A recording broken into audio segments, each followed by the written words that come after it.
it's an interesting way in which these very personal moments of realization, right, can lead to bigger changes if enough people have them.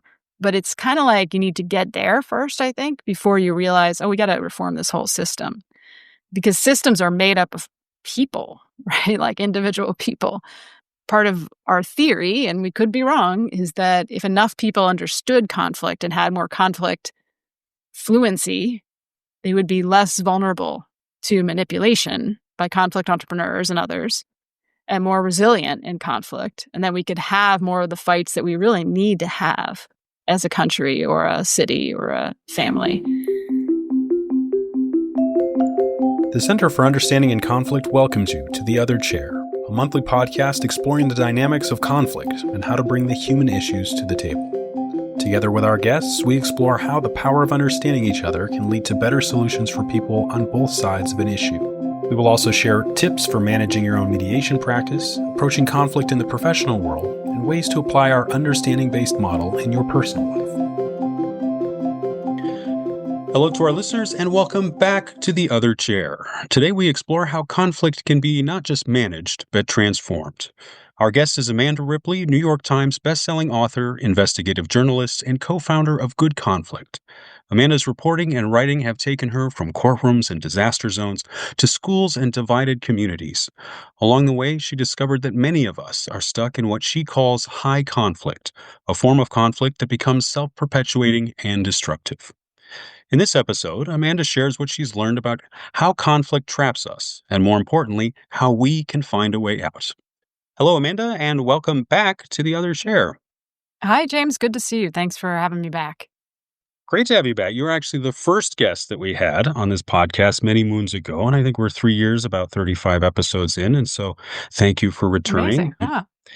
Yeah, it's wonderful. And I understand that you've been quite busy since last you joined the Center on the Other Chair and have since started Good Conflict, an organization helping those in conflict using some novel approaches, especially in integrating the understanding-based approach or parts of it. So let's begin with talking a little bit more about that work that you've been doing. Sure. So I am a journalist by training, and I've been a journalist for a couple of decades, but got very interested in conflict about 9 or 10 years ago, and many things happened, including I had the good fortune to be trained by Gary Friedman at the center. I think it was in Mexico, that first training, and it was a transformational experience for me. There was just so much about conflict that I hadn't understood, and I was fascinated. Many other things happened, and I ended up writing a book called High Conflict that followed people and communities that were stuck in dysfunctional conflict and shifted into healthier conflict, including Gary Friedman, who bravely volunteered to be part of that book because he had recently run for local office in his town in California. And so it was, truly a privilege and a delight to get to follow Gary for that period and learn from him, alongside him, and try to draw lessons from his experience and the experience of others who have survived difficult conflict to see what the rest of us can learn, particularly as our country gets more and more polarized. And then when that book came out in 2021, I started getting a lot of requests from people to take those stories and put them into action. And my immediate reaction to that was, no, thank you. That is not what I do. I just write about stuff. It's not my problem after that. But I also recognized that was kind of a cop-out. That's what I'd always said for all my books. That's what journalists usually say. But it feels kind of inadequate given the challenges that people are facing. So luckily, right around that time, I had been working with fellow journalist Ellen Bianduti-Hofer, who was also concerned about the ways that journalism was inflaming conflict and not helping. And so she and I joined forces and started Good Conflict, which we do two things, really. We try to create original content about conflict and controversy to prove that it is possible to do this differently, so that when we train journalists, we have something to show them and also to show the public. And the other thing we do are those trainings of journalists and non-journalists, and try to help people understand conflict and have a framework for understanding what is good conflict versus high conflict, what are the forces that lead conflict to become really toxic, and how do you shift out of that, even in your own mind, if you can't control other things, which we usually cannot. So yeah, that's what we've been doing for the past few years. And unfortunately, it's been very busy because there's so much dysfunctional conflict in the world. And probably our biggest customer, unsolicited, has been educators, people who lead school districts or schools or universities. Because as we all know, that's kind of like ground zero for dysfunctional conflict these days and has been for a while. So educators have had to learn a lot about conflict and how to communicate and lead in an age of runaway conflict. Would even go so far as saying conflict has been made quite an appearance in the media, either in reality or in the perception of those who are consuming it, and in many cases has been fueling conflict, especially in public conversation. And so, what have you noticed along the way about the way traditional journalism and public conversation tends to handle conflict? Yeah, I mean, I think in a time of contagious, intractable conflict, journalism, even rigorous, serious journalism, doesn't know how to be helpful. Like, it just doesn't apply. Like, the usual rules don't work. Before all of that, before you get to the level that we're at, right? Then you had other problems like, a race to the bottom, a business model built on attention, sensationalism, all the things that you've heard about ad nauseum, social media, blah, blah, blah, blah, blah. All those things are true. The decline of local news, et cetera. But then on top of that, even when you do have a news outlet that is really trying to be helpful, journalists don't, like most of us, they don't know how to be helpful in a time like this. And they don't know enough about how difficult conflict works. So they tend to do things, as we all do, that either have no effect or make things worse. That's kind of the diabolical nature, right, of this kind of conflict, is that your intuition doesn't serve you very well, and nor do the old conventions of your trade. They tend to make things worse. So for me, it was very helpful to understand conflict better. I'll never forget, as an example, originally, the way I met Gary is I was writing an essay called Complicating the Narratives about what journalists could learn from mediators. And this was, 2018. It was way back. And I was just kind of casting about, trying to figure out how to be useful as a journalist. The places I was writing for, like The Atlantic, The Washington Post, other places, were not trusted by like half the country and are still not.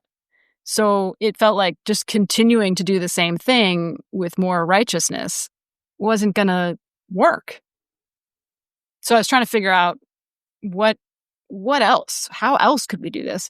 And I, in that reporting, which was for the Solutions Journalism Network, which is a really cool nonprofit that kind of supported me in this research, I met Gary, and I also met a lot of really fascinating people, including a former journalist who had covered politics on Capitol Hill here in Washington, where I live, and had since left that field to become a conflict mediator. And so I was interviewing her, and I asked her, well, if you went back to journalism for some reason, what would you do differently?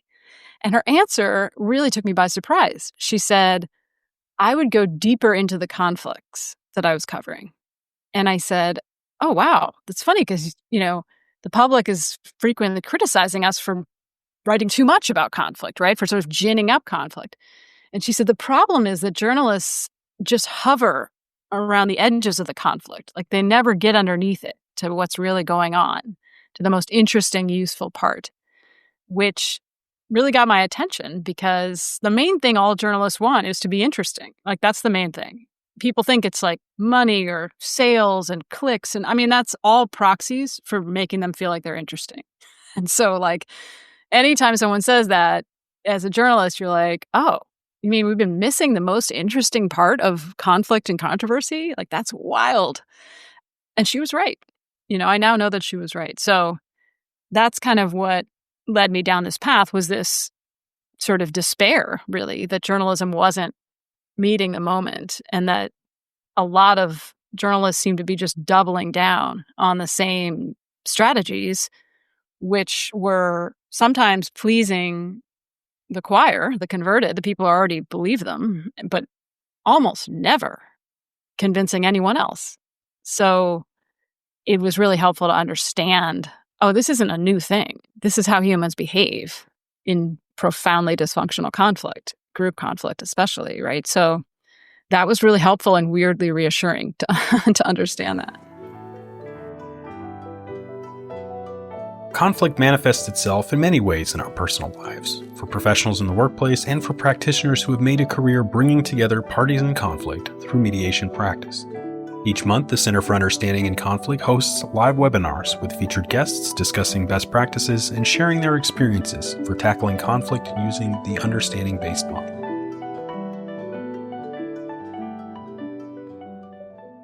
When you mention hovering around the conflict or journalists not having the intuition to be able to address or work with or adequately report this conflict, can you explain a little bit more about what that means? Can help articulate for the listener in higher definition what that conflict is in your opinion? Yeah, so let's take a recent example.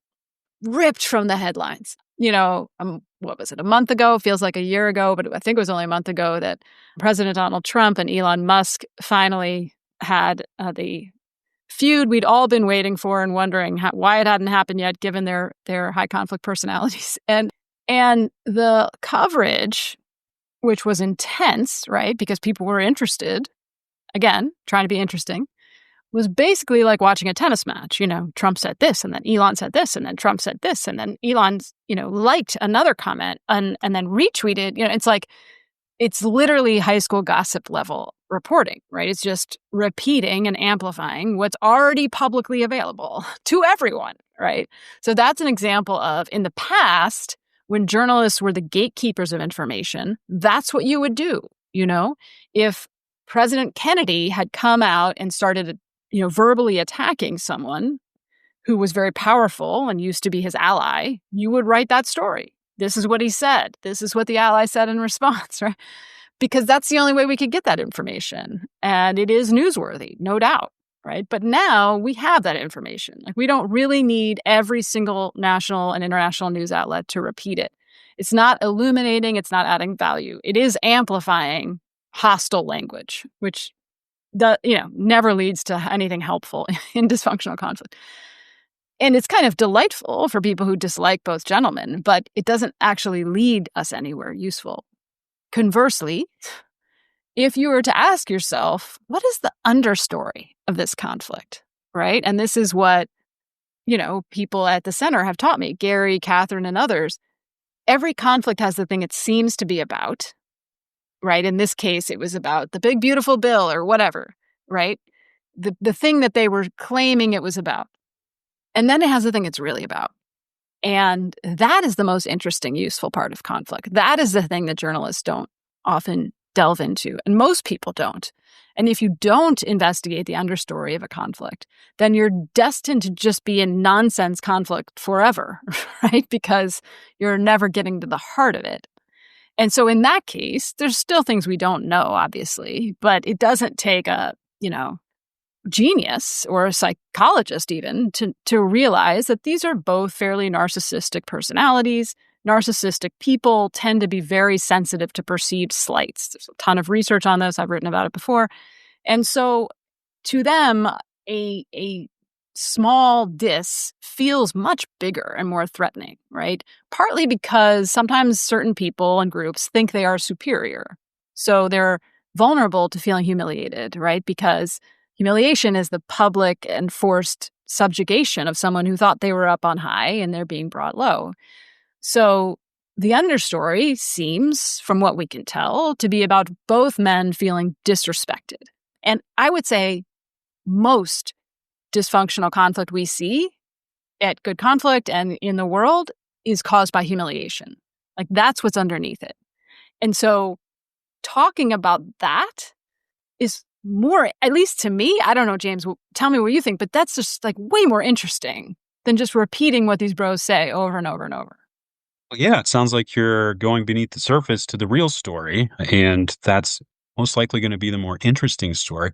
And in terms of what good conflict is doing, it seems like you've really honed in on the practice of not treating the symptoms of conflict, but going deeper to the root, to the diseases. Not to use the word disease as if it's, but to go deeper and to get to where you can heal, or at least get tools to function through conflict and even find a way to make it productive. And I believe you call it the right fight. And maybe you can Yeah. talk more about the right fight and how that is different from conflict avoidance. Yeah. So here's a small example, right?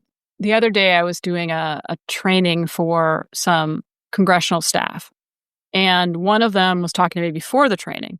And she was saying how there's a staffer that reports to her who's just, seems good and competent and well meaning, but like every time she needs her to do something, she doesn't quite do it the way she was asked to do it. And then this supervisor has to come back and like fix it and recommunicate it. And it almost feels like sort of passive aggressive, something about it.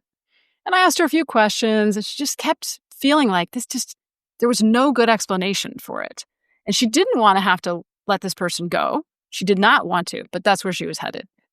And the person had been there for a very long time. And so then we did the workshop. And one of the things that we do is we share the 4, we call them fire starters, that kind of ignite high conflict, difficult, dysfunctional conflict. And those 4 things in our experience and in our research are humiliation, corruption, when people don't feel like they can trust institutions, conflict entrepreneurs, so people or companies that exploit and incite and inflame conflict for their own ends, and false binaries, like a sort of false splitting of the world into good and evil, sort of overly simplified identities.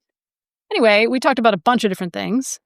And afterward, the same woman came up to me and she said, I think I know what happened with my colleague. And I said, what? She said, I think she felt humiliated. And I said, by what? And she said, I don't know, but this tracks and I need to go talk to her and find out, right? Because it could be something she can fix, or maybe it's not. But until you start investigating that, right, it's really, really hard to go anywhere. You're just stuck. So a lot of times what we find is when someone is behaving inexplicably in conflict in ways that seem counter to their own interests, often it's because they feel disrespected or humiliated in some way, whether they should or not, right?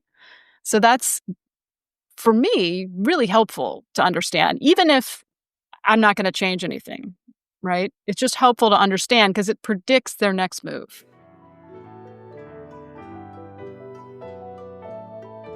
Throughout the year, the Center for Understanding in Conflict hosts in-depth basic and advanced certificate programs designed to train you to become effective mediators and conflict resolution professionals centered in the understanding-based model.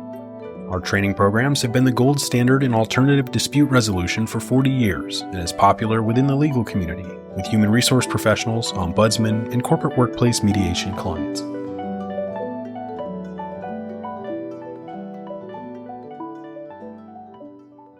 How can this awareness scale from individuals to educators in the classroom to institutional leaders who could change culture in a newsroom or an organization? How do you scale that so that it Yeah, can sustain itself? right. That is the question, right? So, I mean, obviously there's a lot of things that there's not one nor just 10 nor 100 answers to that question. But one of the things we try to do is we do a lot of trainings of newsrooms. So we try to work with ideally teams from news outlets. And as to take this humiliation example, one of the things we do is we talk about how is the news outlet humiliating the people it covers, even if that's not intentional, including politicians, right? So those journalists may decide that there's no way around that they're going to cover, say, a corrupt politician, right? If they're going to cover that publicly, then that might be humiliating for that politician. And that's probably worth it, right? But it's useful to notice, to like realize that there are certain things you're doing, and then to talk to your audience, your community, about when they felt disrespected by their news outlet. Because a lot of times you don't know you're doing it, right? I mean, readers will often say this, that they feel disrespected when reporters come into their neighborhood just to cover bad things and then never appear again, right? So there are ways to kind of shift the conventions and routines and habits of a newsroom around that kind of thing so that you're not systematically humiliating your own audience, right? But you have to understand the power of humiliation before you can make that shift or appreciate the need for systemic change, right? But right now, I mean, we've designed a bunch of our institutions to humiliate people at scale. So what would it look like if we were to reform those institutions to do something different? Another quick practical example would be there's an organization called the Dignity Index that has developed this really cool, elegant scoring system for ranking politicians' speech based on how much contempt or dignity they have in their speech. And, it sounds kind of Pollyanna, but what they found is that when they train regular people or politicians or, executives, whoever on this, the first thing that happens is people get very excited to score other people's speech. And they have fun doing this with different famous quotes and so forth and comparing their scores and arguing about who's right. And it's like, I think it's 1 to 9 or something. I can't remember, but it's just, it's not a huge spectrum. And then the second thing that happens is people start to notice those things in their own speech. They start to notice when they are humiliating other people in their social media posts and even in their thoughts. People will talk about that. So it's an interesting way in which these very personal moments of realization, right, can lead to bigger changes if enough people have them. But it's kind of like you need to get there first, I think, before you realize, we got to reform this whole system. Because systems are made up of people, right? Like individual people. So part of our theory, and we could be wrong, is that if enough people understood conflict and had more conflict fluency, they would be less vulnerable to manipulation by conflict entrepreneurs and others, and more resilient in conflict. And then we could have more of the fights that we really need to have as a country or a city or a family, because we would have fewer of those nonsense fights that we talked about earlier. About those nonsense fights and conflict-driven conversations. And I don't think that there's anyone that would disagree that, especially in the last 10 years, conflict has become so pervasive and so embedded in the way we do or do not communicate with one another that just like a lack of media literacy, there's definitely a lack of conflict literacy.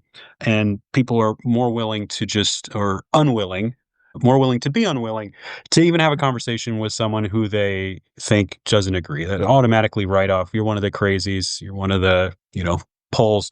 And where do we begin with that? How do we shift a society that has been so thoroughly, even know, traumatized by what has happened, especially at the hands of the media, and not entirely intentionally, but if it's loud and angry and good television, then it gets a lot of. And so, what do we do about that? How do we start to heal as a society, and how can good conflict help in that regard? Well, I mean, I think at this point, polarization has become politicized. It's become a political strategy, and it works. So the people who got us here are going to have to help get us out. And that would include not just journalists, but also politicians, right? And also, tech developers, people who build social media apps. All of those people, that's a huge group, right? I mean, it's almost impossible to generalize about groups with so much variance within them. But in those groups, there are people who are absolutely miserable with the way things are. And I think it's a majority of them. It's not as small a number as we think. And in the public, we know that there is a majority of Americans who are exhausted and dispirited by the way our conflicts are playing out. And so there's this huge unmet demand for something different.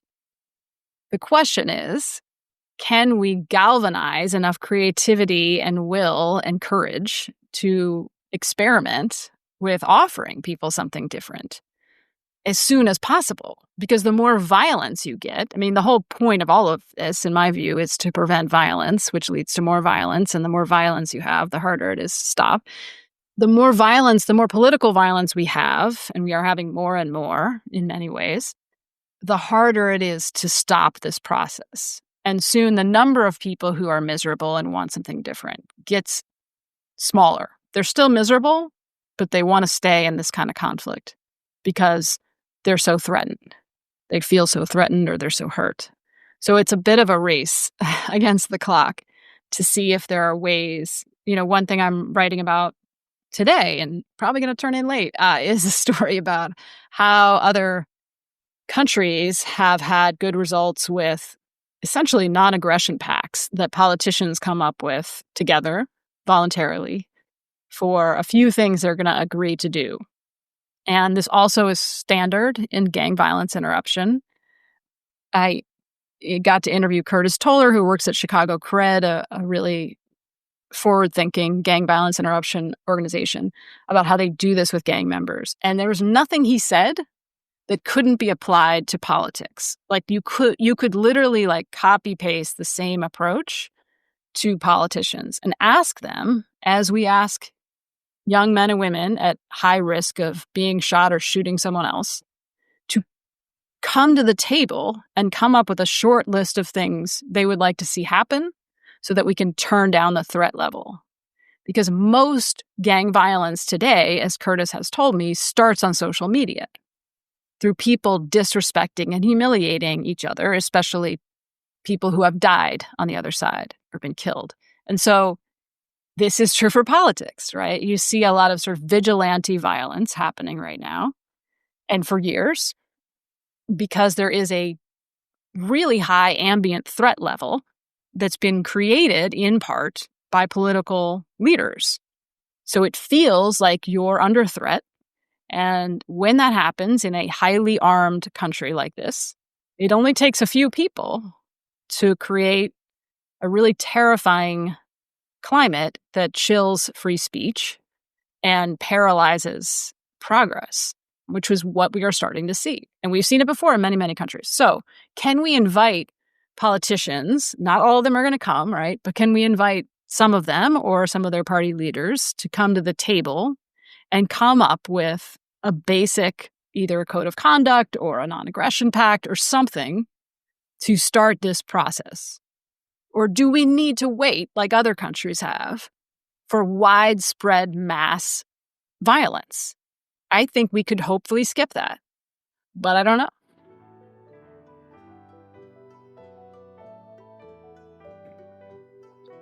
This podcast is supported by our CUC Connect members, whose yearly membership includes free attendance to our live monthly webinars, 12 additional featured recordings of past training events, and support from our network of certified trainers for continued professional development. Consider joining CUC Connect today and dive deeper into the understanding-based model.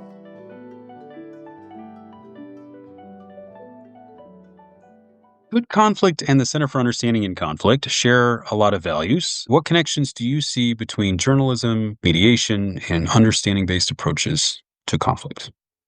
I always think about, Gary once told me that he doesn't really use the word compromise or solutions very often. And the way he defines a successful mediation is, afterwards, do people leave the room understanding themselves, the other party, or the problem a little bit better? And if the answer is yes, that's a success. And so I think that is the same goal for good journalism, right? Like, we're not actually trying to come up with a solution.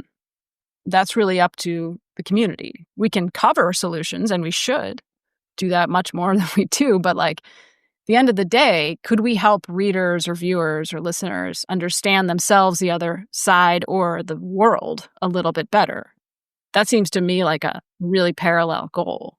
Now, to get there, though, requires something different than what we've got. Something that looks a little more like mediation, although not the same, and a little less like traditional journalism. What's been work since you began good conflict and have been more mindful and aware of conflict resolution practice and incorporating into your work. Do you sense or see an appetite among the other journalists that you work for, or I'm sorry, that you work with, to to learn more, to make a difference, to be part of the solution, as you mentioned, rather than what's causing more of this conflict? And is that a practical reality if you have your editor telling you we need more, juicy copy? If it bleeds, it leads.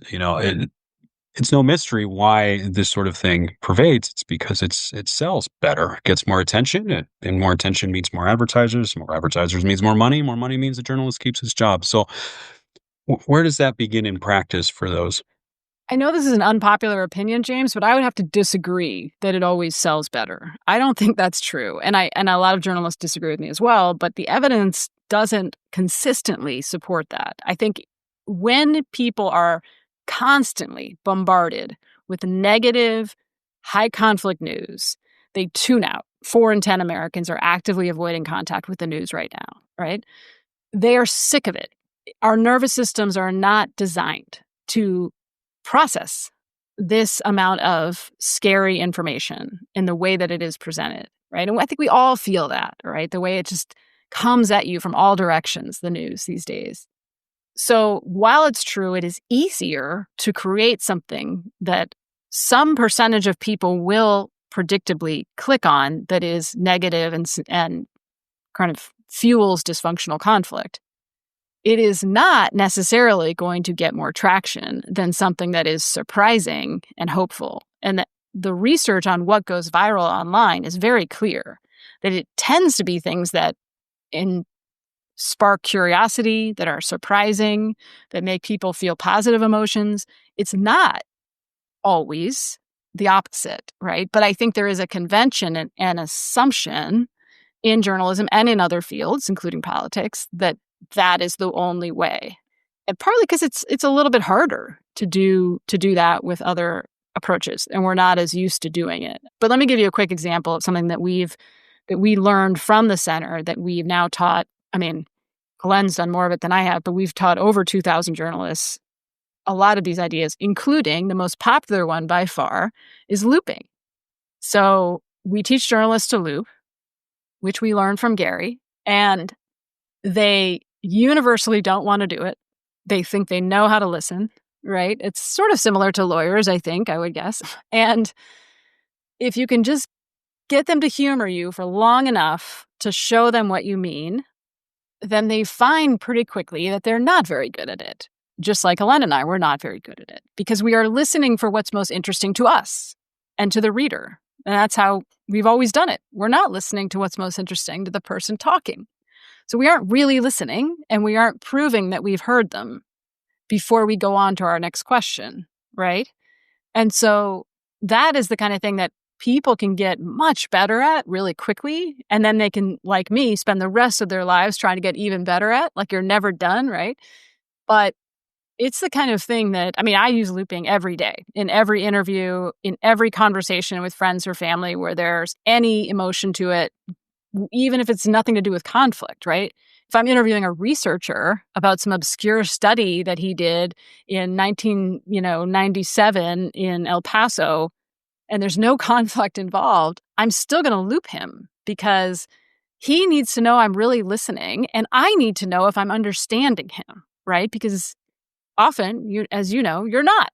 You think you are, you're not. And so putting into your own words and checking if you got it right is a critical part of my everyday conversational process these days because it builds trust, it leads to fewer mistakes, and the next thing the person says is going to be much more interesting because they feel like you're really trying to understand them, right? So that is, I would say, probably the place of greatest overlap between what journalists could learn from mediators and what the center does. Last question that I have for you, Amanda. We've talked a lot about journalists. We've mentioned politicians, mentioned educators.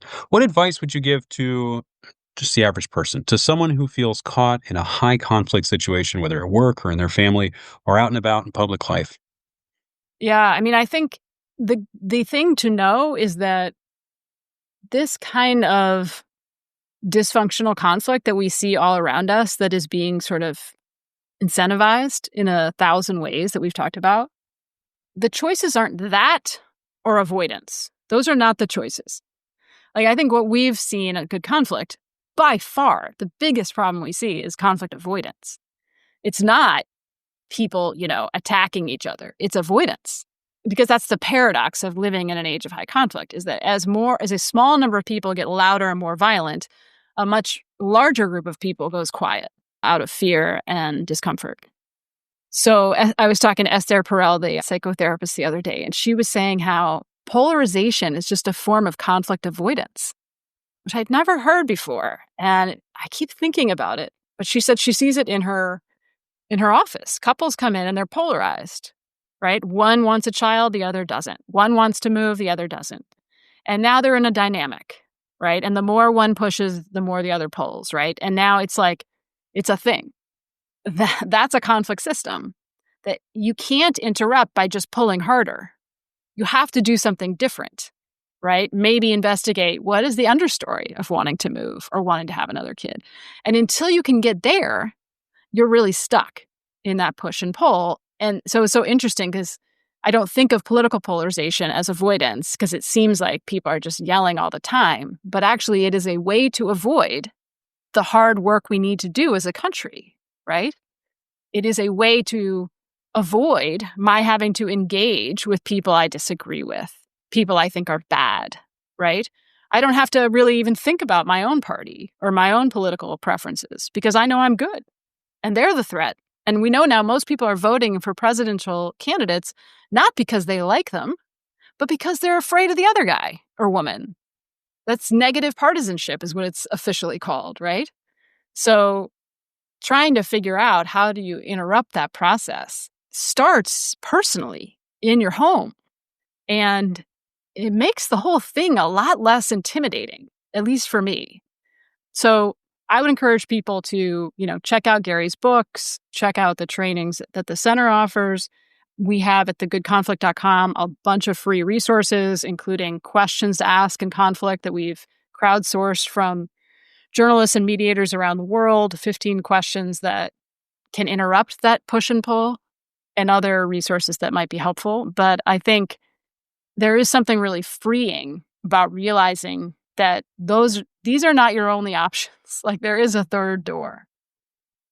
Thank you so much for sharing your insights and experience today. Your work reminds us that conflict isn't inherently bad. It's how we approach it that really does make all the difference. So thank you so much for being here today. Thank you for having me, and thank you to the center for everything that you are doing. Amanda Ripley is the author of High Conflict, The Smartest Kids in the World, and The Unthinkable. She's also a trained conflict mediator and co-founder of Good Conflict. You can learn more about her work at The Good Conflict, that's thegoodconflict.com, and by exploring the understanding-based approach at understandinginconflict.org. Thank you to today's guest for being with us today, and to our CUC Connect members whose support enables the Center for Understanding in Conflict to bring new perspectives in the field of conflict resolution and mediation to you, our listener, in each new episode. You can find out more about today's episode, along with full interviews and additional information about conflict resolution and mediation using the understanding-based model at www.understandinginconflict.org.